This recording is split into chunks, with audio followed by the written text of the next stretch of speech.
Para sa ayaw ng mga end-to-end encrypted chats, meron na po kayong magagawa doon. Pwede nyo na pong alisin ang end-to-end encrypted chats sa Messenger.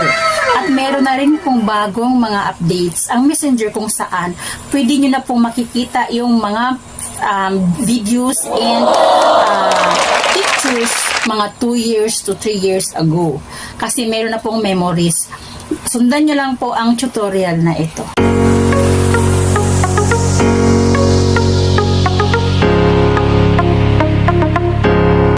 So ngayon guys, punta tayo sa ating Messenger at i-click nyo po yung 3 line sa taas and click nyo yung gear icon. At pagkatapos nyan, scroll pa baba at makikita nyo sa baba ang privacy and safety. And then guys, i-click nyo po yan dyan ang security alerts. Dyan nyo po makikita ang mga cellphone kung saan